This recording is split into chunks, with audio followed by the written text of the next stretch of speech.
भारत के सबसे बड़े गैर राजनीतिक संगठन जय हिंद मंच ने कैथल जिले में हरियाणा के फोक सिंगर और पूर्व सैनिक करमबीर फौजी के नेतृत्व में एक विचार गोष्ठी रखी, जिसमें देश के सबसे बड़े मंत्रालय गृह मंत्रालय की डायरेक्टर बहन चित्रलेखा शर्मा का सानिध्य रहा, जिसमें एयरफोर्स से विंग कमांडर सुरेंद्र गौड़ साहब ने अपने विचार रखे। सीनियर आईपीएस रणबीर जी मौजूद रहे। यहाँ दो बड़े योद्धा जो मुंबई हमले में रहे, सुरेंद्र जी और सुनील जोधा, उन दोनों ने अपनी मौजूदगी रखी। आप जानते हैं कि सुरेंद्र जी तो 3 बार विधायक भी रहे। दिल्ली पुलिस के assistant commissioner Dinesh ji, senior pilot Anil ji, इन अधिकारियों ने, जिनमें दिल्ली के फायर ब्रिगेड के चीफ और 3 बार के राष्ट्रपति अवार्डी डॉक्टर धर्मपाल जी भारद्वाज, इन सभी अधिकारियों ने जिनकी लंबी डाइस करमबीर फौजी को उसके द्वारा किए गए सामाजिक कार्यों के लिए शाबाशी दी और उन्हें कहा कि आप जो सामाजिक कार्य करते हैं उनके कार्यों में हम आपके साथ हैं। और इस शाबाशी को देने में कश्मीर के लाल चौक पर 3 बार तिरंगा फहराने वाले हिंदुस्तान स्काउट एंड गाइड के कमिश्नर नवीन जय हिंद ने अपनी सिंह गर्जना करके करमबीर फौजी को ये आश्वासन दिया कि जिस तरीके से आपने हिंदुस्तान की सरहदों पे राष्ट्र की सेवा की, इस तरीके से भविष्य में अगर आप समाज सेवा और राजनीतिक सेवा में आगे आएंगे तो जय हिंद मंच के 14.5 लाख लोग आपके साथ रहेंगे। ऐसे मौके पे भारतीय नौसेना के कमांडर सुनील शर्मा जी ने भी भिवानी से आकर के यहाँ मौजूदगी रखी। यहाँ महत्वपूर्ण बात यह है जो मैं अपने मीडिया के मित्रों से करना चाहता हूँ कि इस देश में 4125 राजनीतिक पार्टियां हैं, 10,000 जातीय सभाएं हैं, हजारों एनजीओ हैं, खाप पंचायतें हैं, लेकिन उसके बावजूद भी लोकतंत्र खोखला खोखला नजर आता है। क्यों? इसलिए कि एक भी पॉलिटिकल प्रेशर ग्रुप नहीं है। लोग जातियों में बटे हुए हैं, संगठन मुद्दों में बटे हुए हैं, पार्टियां परिवारों में बटी हुई हैं। ऐसे में राजनीतिक पार्टियों की नाक में नकेल डालने के लिए एक ऐसे नॉन पॉलिटिकल और political pressure group, non political organisation और पॉलिटिकल प्रेशर ग्रुप की सख्त आवश्यकता है। देश के 163 जिलों में जय हिंद मंच के कार्यालय थे। 164वें जिले में करमबीर फौजी ने इच्छा जताई कि यहाँ विचार गोष्ठी के बाद मैं अपना कार्यालय खोलना चाहता हूँ। जय हिंद मंच की राष्ट्रीय टीम ने उस पर सहमति दी और ये 10-15 अधिकारी जिनके मैंने नाम लिए, ये स्वयं चल के आए। इन्होंने कहा कि अगर जाति, धर्म, क्षेत्र, गोत्र और दल बाद में देश पहले की अवधारणा पे आप विश्वास करते हैं तो जय हिंद मंच का कार्यालय आप यहाँ खोल सकते हैं। आप देख करके खुश हुए होंगे कि इस कार्यालय की चारों दीवारों पे 1971 के शहीद, कारगिल के शहीद, 65 के शहीद, शांति सेना सिलोन के शहीद, उन सब शहीदों के चित्र इस बात का आभास कराते हैं कि यह देशभक्त लोगों का समूह है। मैं अपने मीडिया के मित्रों के माध्यम से देश के 144 करोड़ लोगों को ये मैसेज देना चाहता हूँ कि देश को सिर्फ राजनीतिक पार्टियों के भरोसे ना छोड़ो। अगर देश को राजनीतिक पार्टियों के भरोसे छोड़ोगे तो देश खोखला हो जाएगा। देश का प्रत्येक व्यक्ति अपने आप को सरकार समझे, देश का प्रत्येक व्यक्ति अपनी जिम्मेदारी समझे और वो ये कहे कि हमें खाप पंचायतों के माध्यम से देश नहीं चलाना, हमें एनजीओ के माध्यम से देश नहीं चलाना, हमें राजनीतिक पार्टियों के माध्यम से देश नहीं चलाना। आज देश पार्टियों के संविधान अनुसार चल रहा है। देश भारत के संविधान के अनुसार चलना चाहिए, पार्टियों के संविधान के अनुसार नहीं। 5 साल एक पार्टी के नाम से देश चलता है, दूसरे 5 साल दूसरी पार्टी के संविधान के अनुसार देश चलता है। और वो डंके की चोट पर कहते हैं कि हम अपना जो घोषणा पत्र दिया था उसको लागू करने पर लगे हुए हैं। आप अपने घोषणा पत्र को लागू करने के लिए देश चला रहे हैं, संविधान के अनुसार चलाइए भाई। इस मुद्दे को लेकर के करमबीर फौजी ने अपने आप को इस संगठन को समर्पित किया है और नॉन पॉलिटिकल ग्रुप है, पॉलिटिकल प्रेशर ग्रुप के रूप में काम करेगा, राजनीति में शुचिता के लिए काम करेगा। मैं समझता हूं कि शायद मैंने अपना कॉन्सेप्ट आप तक क्लियर कर दिया है। बाकी जो मीडिया के मित्र क्वेश्चन पूछना चाहते हैं वो क्वेश्चन पूछें, उस क्वेश्चन के उत्तर में भी संतुष्टि जनक उत्तर आप तक पहुंचेगा और संवाद आगे बढ़ेगा। सरकार ने सबसे पहले आर्मी के ऊपर अग्निवीर नामक योजना ला के कहीं ना कहीं एक ब्रेक लगा दिया कि आने वाले टाइम में आर्मी का ज़्यादा मतलब नहीं रहेगा। तो अग्निवीर कहाँ तक 4 साल के बाद वो बाहर आते थे, कहाँ तक? जय हिंद मंच अग्निवीर योजना को सैनिकों के भर्ती का तरीका नहीं समझती। हम मानते हैं कि अग्निवीर नागरिक बनाने का एक साधन है। दुनिया के बहुत सारे मुल्कों में प्रत्येक व्यक्ति के लिए 5 साल सेना में रहना आवश्यक है, जैसे इजराइल और बहुत सारे दूसरे मुल्क।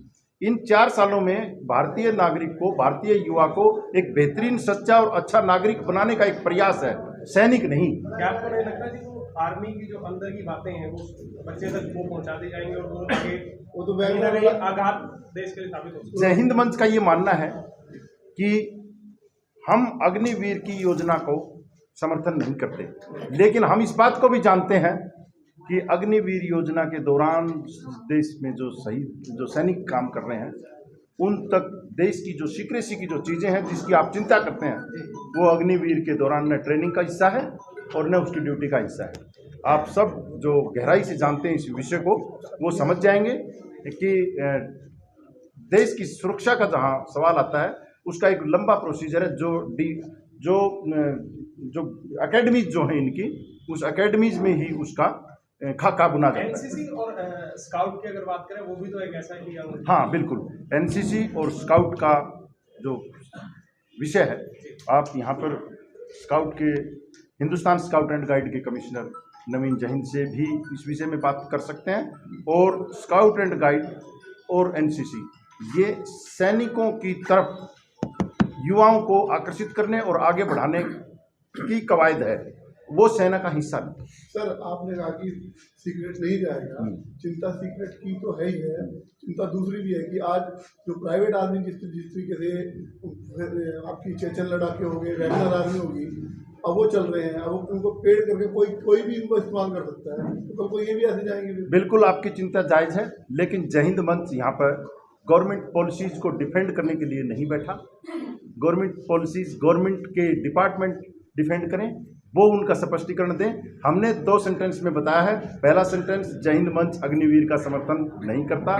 दूसरी बात, अग्निवीर जो तैयार हो रहे हैं उनका पूरा सम्मान करता है और उनको सरकार की और सेना की जो सुविधाएं मिले उसके लिए प्रयासरत। मेरा एक सवाल है शर्मा जी आपसे, जैसा आपने मन से एक स्पष्ट तौर पे बोला था कि अगर फौजी कर्मवीर लोकसभा को अगर अप्रूव करते हैं तो हम उनका सहयोग करेंगे। हाँ, क्या जय हिंद मंच किसी अन्य जगह में या किसी और जिले में या फिर ऐसे कितने लोगों को सहयोग करेगा, और क्या ये राजनीति में मतलब बैकडोर से आने की? बिल्कुल भी नहीं, क्योंकि जय हिंद मंच 21 अक्टूबर सन 1985 से स्थापित है। न जाने कितनी राजनीतिक पार्टियां जय हिंद मंच के सामने उभरी और नेस्ताबूद हो गई और कितनी सत्ता के शिखर तक पहुंच गई। जय हिंद मंच राजनीति को चिमटे से भी नहीं छूता और न भविष्य में छुएगा। रही बात फौजी करमबीर को समर्थन करने की, इससे पहले हमने जनरल डीपी वत्स को समर्थन किया, उससे पहले हमने जनरल वीके सिंह को समर्थन किया, उससे पहले हमने जनरल जीडी बख्शी को समर्थन किया। अगर चुनाव लड़ते तो हम उसके साथ भी खड़े होते। हम हर सच्चे और अच्छे सैनिक के, हर अच्छे और सच्चे नागरिक के साथ हैं। राजनीति को हम चिमटे से भी नहीं छूते, लेकिन क्योंकि हम वोट डालते हैं इसलिए राजनीतिक चोट से वोट की कीमत हम समझते हैं। इसलिए सच्चे और अच्छे लोगों को राजनीतिक तौर पे सक्रिय रहना चाहिए, इसके लिए हम प्रेरित करते हैं। पार्टी के लिए हम ये नहीं कहते कि ए पार्टी में जाएं या बी पार्टी में जाएं, न हम पार्टी के बारे में सोचते, न हम पार्टी के समर्थक और न पार्टी के विरोधी। एक सवाल करूँगी। हाँ, जैसा अभी आप जिला पार्षद प्रतिनिधि के रूप में काम कर रहे हैं, आपने राजनीति का सवाल ले लिया है, क्या लगता है इससे बड़ी आपको मतलब और खूब बढ़ गई है राजनीति की जो? नहीं, सुनो नहीं, जिला पार्षद बनाए उन लोगों ने, लेकिन वे देख लो, आप कहीं पता करो कि मेरा चुनाव लड़ने का तरीका क्या था। लोगों ने मेरे को वोट किस बेस पे दिए हैं। जो ये चुनाव जीतने के लिए हथकंडे अपनाए जाते हैं, वो हथकंडे मैंने नहीं अपनाए। और यहाँ भी राजनीति की अगर बात आती है, जय हिंद मंच के बैनर तले मैं हूँ और जय हिंद मंच से मैं 10-15 साल से जुड़ा हूँ। और आज भी जय हिंद मंच अगर मान ले मेरे साथ खड़ा है और जय हिंद मंच ये बोलता है कि भाई फौजी कर्मवीर जैसे बंदे को आगे आना चाहिए, और हमने देखा है सोशल मीडिया प्लेटफॉर्म पे भी आप लोग देखते हो जैसे मैं प्रोग्राम काम किया जा रहा हूँ, मेरा तो जो वे है ना, मेरा तो रास्ता है, मैं तो इस रास्ते को छोड़ ही नहीं रहा, मैं ये काम तो छोड़ ही नहीं रहा। मेरे 51 शहीद होम डिस्ट्रिक्ट के उनके जो है प्रोग्राम कर रहा हूँ, उनकी शहादत पर पूरे हरियाणा में, पूरे भारत के अंदर मैंने मुहिम चला रखी है, मैं तो इसको जारी रखूंगा। उसके बाद लोगों को अगर मेरा काम पसंद आता है, संगठन जो है मेरे अंदर विश्वास जताता है, और अगर पार्टी मेरे पे विश्वास जताती है भाई फौजी कर्मवीर जो है अच्छा बंदा है, और भाई ये ऐसे बंदे राजनीति में आगे आने चाहिए, अगर मेरे अंदर कुछ क्वालिटी दिखती है और पार्टी अगर चाहती है कि चुनाव लड़े, तो संगठन तो पहले से तैयार बैठे है कि हम तो लेना चाहते हैं, ऐसे बंदे सक्रिय होने भी चाहिए राजनीति के अंदर। क्या लगता है आपको, कितने लोग आपको सपोर्ट करेंगे? मैं ये सोचता ही नहीं कि लोग कितने सपोर्ट करेंगे। अब हम फौज के अंदर हमारे को लड़ाई के लिए ऑर्डर मिल जाता है, देश के लिए सच्चाई की और लड़ाई लड़ने के लिए तो मेरे भाई, अच्छाई की लड़ाई लड़ने के लिए तो कुछ भी करना पड़ता है, चाहे मौत भी आ जाए। फौज के अंदर हम जाते हैं, हम ये देखते हैं कितनी फोर्स हमारे साथ है, कितनी मर रही है और पाछे से आ रही है। भैया हम तो देश के लिए मरने और जीने वाले बंदे हैं, और जो देश को के ऊपर राष्ट्रीय निर्माण के अंदर अपनी सोच लगाने वाले बंदे हैं, वो मुझे परखेंगे, और उसके बाद अगर वोटों की गिनती करने लग जाए, वो रास्ता मेरे लिए भी खुला है, वो रास्ता मेरे लिए भी खुला है, मैं भी उसी तरीके से चलूंगा। फिर भाई मैं, आप भी मेरे साथ आ जाओ, मैं ये दे दूंगा, मैं ये कर दूंगा, झूठों की पाट बांध के चलूँ, सवेरे शाम को मैं खाली करके आ जाऊँ, मेरे बस की बात है ही नहीं। ना मेरे पास इतना धन पैसा है कि मैं पैसे के रुतबे पे, पैसे के बलबूते पर लोगों को जोड़ूंगा। मैंने तो बोल दिया है, मेरे पास तो कुछ है ही नहीं। और फिर भी ये संगठन, सभी लोग कहते हैं फौजी किसी चीज़ की टेंशन लेने की जरूरत नहीं है, अगर आपके अंदर क्वालिटी है, लोग आपको चाहते हैं, तो हम आपके साथ हैं, पार्टी आपके अंदर रास्ता जताए। कैंडल के कितने लोग आपने जो, मैं तो ये कहता हूँ कि एक भी बंदा ऐसा नहीं जो मेरे खिलाफ है। अब वोटों की रही बात, वोटों के अंदर मेरे अंदर क्वालिटी नजर आएगी, मेरे जैसे बंदों की जरूरत होगी तो वेल एंड गुड, मैं भी तैयार बैठा हूँ। मेरे जैसे बंदों की अगर जरूरत नहीं है तो मैं अपना काम जो कर रहा हूँ मैं छोड़ ही नहीं रहा। किसी पार्टी के आशीर्वाद की बात, किसी पार्टी का आशीर्वाद, अगर पार्टी चाहेगी कि भाई बंदा अच्छा है, हम इसको टिकट देते हैं, फौजी कर्मवीर किसी के सामने झोली फैला के हाथ जोड़ के साफ टिकट दे दो, नेवर। ये आज बोल रहा हूँ, अगर कहीं जाऊंगा तो बता देना। अगर कोई पब्लिक टिकट, कोई पार्टी टिकट देती है मेरे को, तो मैं संगठन से हाथ जोड़ के प्रार्थना करता हूँ, आप मेरे ऊपर प्रेशर मत बढ़ाना साहब। आप ये बोलना कि पब्लिकली अनाउंसमेंट करो भाई। आप लोग अगर आपसे भी कोई बोलता है कि हम फौजी को टिकट दे देंगे, तो आप पब्लिकली अनाउंसमेंट कराओगे पार्टी से। फौजी कर्मवीर किस पार्टी से टिकट चाहता है? मेरे तो जय हिंद मंच की टिकट है, मेरे तो अपने लोगों की टिकट है भाई। जनता की सेवा, बस जनता की सेवा कर रहा हूँ और करने लग रहा हूँ। मैं तो हड़बड़ाहट है ही नहीं। जिस बंदे ने चुनाव जीतना हो, हाय मुझे बना दो, वो तो कोई और ही तरीके से बात करेगा ना, मैं उस तरीके से बात कर नहीं रहा। अभी हर चीज़ के अंदर राजनीति है, इस चीज़ की, इस बात के अंदर भी राजनीति हो जाएगी, और किसी भी वे से देखो। मैं तो, मेरे बच्चे जो आज नेशनल प्लेयर है, मैंने तो देश के रुतबे के लिए अपने बच्चों को भी स्पोर्ट्समैन बनाया है। मैं खुद स्पोर्ट्समैन था, और हम तो सब बच्चों को अच्छी राय देते हैं भाई, सपोर्ट करते हैं जितना मेरे से होता है। अब और पूछिए। राजनीतिक पार्टी आपको टिकट नहीं देती तो क्या आप लड़ेंगे चुनाव? फिर राजनीतिक पार्टी अगर मेरे को टिकट नहीं देती है तो साहब बैठे हैं, ये साहब बैठे हैं। अब ये, अगर मैं तो फौजी आदमी हूँ, एक बार जंग में कूदेगा तो पीछे नहीं हटेंगे, लड़ाई लड़ेंगे, हार जीत माना नहीं रखती। जहाँ पर ये पता हो कि ये जंग जीती जा सकती है, वो तो कायर भी जंग लड़ जाते हैं भाई। और जहाँ पर रिस्क दिखता है वहाँ पर तो विरले ही लड़ते हैं। टक्कर में काफी मजबूत नेता है, टक्कर में क्या देखते हैं, कहीं चुनाव जितना बहुत मुश्किल हो जाएगा आपके लिए? किसके लिए? आपके लिए। मेरे भाई, अगर तने मेरे को परख लिया तो मैं तो चुनाव जीत गया। अगर तेरे अंदर राजनीति आप भी पीछे लगा था, पीछे चुनाव हारे कई 4 बार चुनाव। और मेरी बात सुन ले, आपकी जबान से तो मेरी नहीं, हाँ वो तो बात ठीक नहीं, वो बात आपकी ठीक है। वो हार हुए जीत हुए, मैंने अपना रास्ता तो नहीं छोड़ा। मुझे पता है कि मैं थोड़ा सा भी गलत चलूंगा तो मैं चुनाव जीत जाऊंगा, मैं गलत चले ही नहीं। अब लोगों ने जब मेरे को परखा, वही लोग है, वही एरिया है, वही कैंडिडेट है, अब मेरे को कितने रिकॉर्ड तोड़ से जिताया है।